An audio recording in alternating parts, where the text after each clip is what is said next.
What's up guys, it's Meg, and it's that time of the week again where we get to talk about the best show on television, AMC's The Walking Dead. Today we're talking about season 6, episode 10. What did you guys think of the episode last night? If you guys saw my reaction video, you know I was so happy throughout the entire episode. I don't think we've ever had an episode of The Walking Dead that left me so happy. Nothing bad happened except that they lost a bunch of food. That really sucks. But I mean, we had the intro to Jesus. Roshone shippers are like freaking out right now. And I don't think anybody could be not happy for Rick at this point. We all love Rick. I don't think there's any Rick hate. I mean, Rick runs this TV show, so I can't imagine there's anyone out there who is not happy for him right now. I'm so happy. If they were going to have any relationship for him that was long-term in the television show like they do in the comics, I would want it to be, I almost said Roshone. I would want it to be Michonne. There's just no one else, you know, obviously at this point, but even leading up to this point, there really isn't anyone else that he's been so close to. Think about it. After they had to flee the prison, she found him. They were on their own together, and that was a turning point for them where they really deepened their friendship.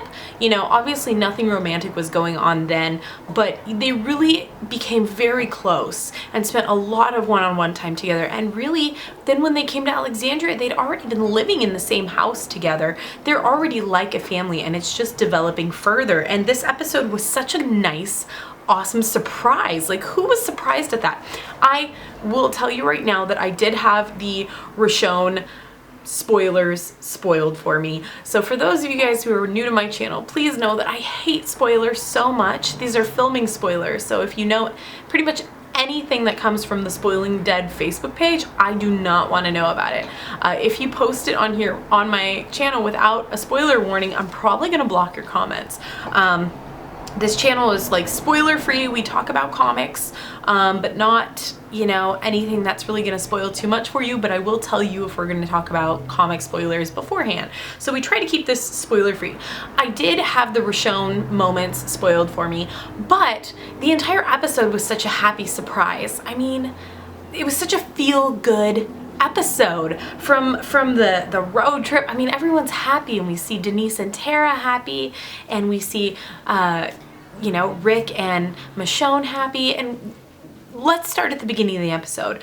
It opens up and there's some happy music going on, and you just kind of get tingles because you're like, after everything that happened in episode 9, how is this episode gonna be? I had no idea it was gonna be so happy and like exciting.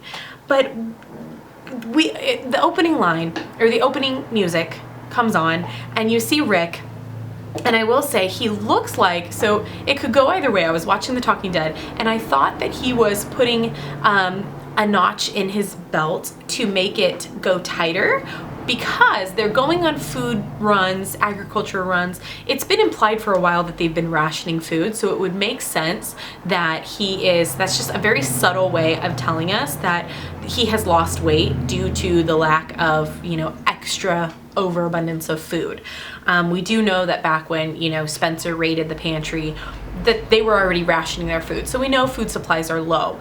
I really like that they kind of just put that subtle hint in there that look at what he's doing. He's doing something that you wouldn't normally see, and you don't even really think about it. But he is, you know, I believe, making an extra notch in his belt so it can go tighter. And he did look pretty skinny in some of those later scenes we saw in this episode.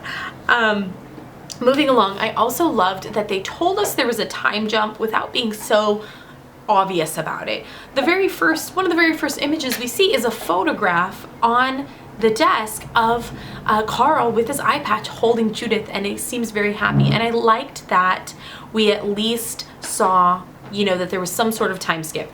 Later, if you watch The Talking Dead, we find out that it's been 2 months, which actually seems like a really long time. But, you know, it makes sense that they would jump into something, you know, a new, like they said, the next world. Rick left it there saying, I want to show you the next world, or the new world, and now they've jumped 2 months in the future. So now we are really seeing what this potential new world looks like for Alexandria. We saw the Alexandria safe zone sign outside on the fence. Like, that was really awesome. I really loved that sign. It's the first time we've actually heard it called Alexandria safe zone in the television show. Okay, so I have a bunch of notes here that I took while watching the episode. This is my very first review I've ever done, only watching the episode one time, I think. So bear with me. If I miss anything, feel free to let me know in the comments below. Normally I watch the episode 2 times before trying to do this review. As you guys know, I started a new job today. Thank you for all the well wishes. It went really well. It was highly stressful though, trying to get home, and it's like 5:30 right now, probably almost 6 o'clock, and trying to get this with a little bit of daylight left. Yeah, so I lost my train of thought there, but it was a great day. I appreciate all the well wishes. Bear with me if this review is off, if I miss anything or if I'm wrong about anything. Feel free to let me know. I'm not gonna get mad. Correct me if I'm wrong here, but I really enjoyed seeing Maggie reach out to Enid. So we see Enid, you know, just sitting on a bench. She looks like she's writing in a journal or she's reading, and Maggie comes up to her and she talks to her and implies as if Enid is off, kind of gone off somewhere, you know, you don't ever really see her. Maggie hasn't seen her in a while.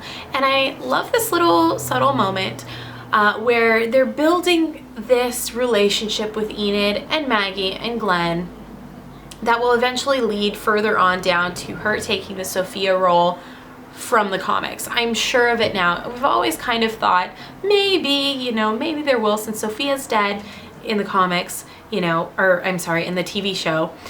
She's not dead in the comics, sorry, that was not a spoiler. Since she's dead in the TV show, you know, they kind of potentially need someone to fill that role. They don't necessarily have to, but it's a good role to fill, and I really like that they're pushing Enid in that direction. You could just kind of tell Maggie reaching out to her, letting her know that she's there if she wants to talk. She's not being a forceful parent figure, you know, she's just kind of, I'm there if you need to talk to me, I'm around. And I really like that. I think we'll see that relationship develop further, and I think it really means a lot to Maggie that Enid helped Glenn and helped save her. You know, and I just really like that bond that they have, and I like that they're very slowly building this bond.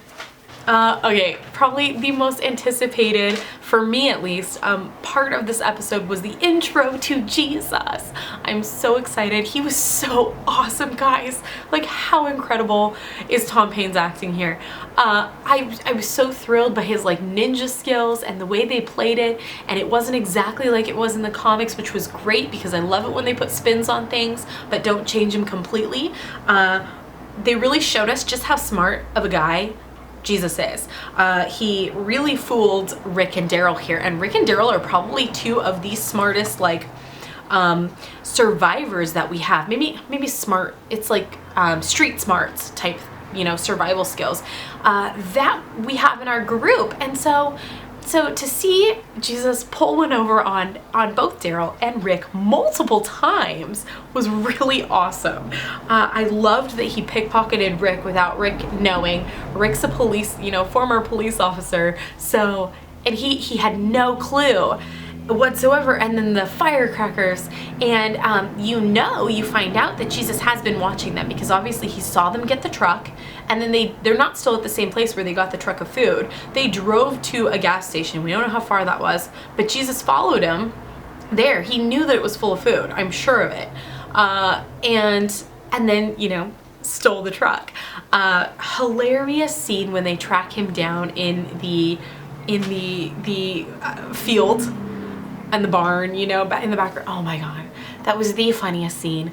I haven't laughed that hard in a really long time, and I so enjoyed it. I so enjoyed before that Daryl getting shoved up against the truck by Jesus. Pretty much Daryl, I mean, they just showed us in the last episode how badass Daryl is. You know, he always has these crazy badass scenes. He survives everything, and to see him just like slammed against the truck was actually pretty cool. That this Jesus character is, you know, outsmarting him and outsmarting Rick. And I love it when Rick and Daryl are pointing the gun at Jesus on the ground and pretty much like, what are you gonna do now? And then again, you know, shortly after that, he pulls one over on him again. And like I was saying, that scene where they're chasing him around in the field was just absolutely hilarious. I love the comic relief that this whole episode provided. It was so nice to be able to laugh through an entire episode and not have anything horrendous happen, and to not have like a feeling of fear at the end of the episode. I loved that. Obviously, I love the Rick and Daryl road trip, you know, scenes. They're in the car, the way they look at each other, and they don't even have to say anything. And there were like at least 2 scenes where they don't even have to say anything. They just give each other these looks, and you know exactly what they're thinking. And it just goes to show how much Norman Reedus and Andrew Lincoln are so, how great of actors they are, that they and how they've embodied their characters so well that we can just see them, you know, giving each other looks, and it's so, I mean, it's so realistic, and I love it. It's kind of like you sitting in the car with your best friend and you just give her a look, you know, or him a look, and then she automatically knows what you're thinking. You guys just bust out laughing. Like, that's what that reminded me of. So funny. The music scenes were hilarious. I did like how Daryl is very much closed off about inviting anyone in. They're not looking, you know, according to him, they're not looking for people. They don't, you know, he doesn't want to bring anyone back. He's not trusting of anyone. Obviously, he just ran into these saviors. You know, bad things happen there.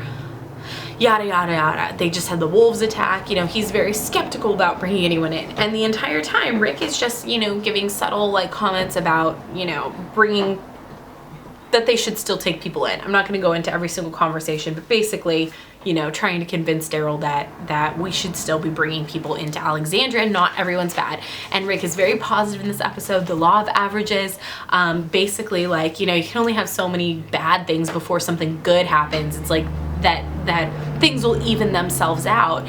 And so you think that, you know, they have this big win finally with this big truck of food, and then of course, because they're messing with Jesus, it goes in the lake. You're just like, damn it. And I loved that moment when Daryl was like, law of averages, huh? It was so awesome. So I want to touch on a couple more serious topics that they're hinting at in this episode. So we have Carl, and he seems like he's doing okay. You know, he's not outright angry about his eye. He's not acting crazy. He seems happy on the outside, and that's kind of the impression you see when he's in the house with Michonne and Rick, and he's doing his PT, and, you know, he seems okay. And then you find out that he's been going out into the woods a lot with Enid, hanging out there. And he even has like a metal lockbox type thing where he's putting stuff out there, and it implies that he's been going out there all the time. And it's very interesting, and they're not really explaining yet why he's doing that. But we know that this whole eye thing is just the start of a big change in Carl, and he's cheated death multiple times. And I'm not going to say that I know what he's thinking at this point, or the way they're going to play his character moving forward, but it is something to watch out for, and remind yourself of the fact that he has been going out and spending a lot of times out in the woods away from the people of Alexandria. Enid's going with him, has been going with him, and she's fed up with it. She's done. She's like, I don't know why you keep coming out here, and she wants to leave. So just something to keep in mind as we see Carl progressing further. You know, it makes you wonder why he's hanging out there the way he is. Let me know your guys' theories on that in the comments. So we also have Spencer out in the woods alone. He's been walking around with a shovel. We don't know why. Michonne sees him, and she heads out there too, kind of to find out what's going on with him. Now, I did not remember this in the episode while watching it, but in The Talking Dead, they spoke about it. Basically, they said that if you remember, Deanna had asked Michonne to keep an eye out for Spencer, and so that's what she's doing. That's why she's going out here. And we find out that Spencer thought that he saw his mom during the night in the last episode when all the walkers were there. But then obviously he probably looked through all the walker bodies and stuff and he never found her, and so he's just been kind of wandering through the woods hoping to find her. Kind of a big coincidence that she was the only walker that just didn't get killed in Alexandria. It furthers the story. It is a television show, so I'm not going to complain too much about it, but it is just kind of one of those things where you're like, really she just decided to walk away from the fire and the explosions and all the gunshots? Like, she just was like, see ya, and walked out into the woods. I just don't get that at all. But he was able to have closure. He was able to kill her and kill Walker Mom. And they were able to bury her, and I feel like he felt better about it, and it was nice that Michonne was there with him, even though he felt at first that he needed to be alone. I also like that Carl was aware enough to realize what was going on without having been in on the conversation and bring Deanna to him. And what I really liked is the conversation between Michonne and Carl. When Carl comes back to the house, Michonne's like, why did you do that? You don't just let walkers walk away. You like kill them or you get away from them. You don't mess with them like that. And she didn't understand why he was doing that. And he explained that it should have been someone who loved her. It should have been family, meaning it should have been someone who loved her or family to kill Walker Mom, Deanna. And then he says, he doesn't just stop there at explaining it. He says, I do it for you. And just hearing that makes me want to cry. He says, I do it for you. And she hugs him and she's like, me too, or I do it for you too, whatever she says there. And such a special moment. I mean, I just love that Carl is that they're just this family, and it's been building for a long time, and we always loved seeing them together, and they always cared for each other, and now it's just progressed so much more, and it's just so beautiful, and I love seeing this kind of crap on The Walking Dead. It just gets me all mushy. So they bring Jesus back to the Alexandria safe zone. They think that he's in the prison cell, and then, you know, we see the Michonne and Rick scene, which was awesome. I was so distracted by the fact that Jesus interrupted, like woke them up, and they were scared, and I was like, what's going on? That I totally missed Naked Rick. So I need to go back and rewatch the episode again, just for that scene, but also, you know, because I like to watch it again. All in all, I loved this episode. It was a really good, feel-good vibe, happy, exciting episode. I love laughing while watching The Walking Dead. It's so rare to laugh the entire episode. Like, that never happens. So that's it for my review. Great episode. Let me know what you guys thought in the comments below. Let me know if I missed anything. Please, no spoilers for future episodes. I love you guys. Have a great day. I will see you in my next video with dead ahead predictions for next episode 11. Hope you guys have a great day. Bye.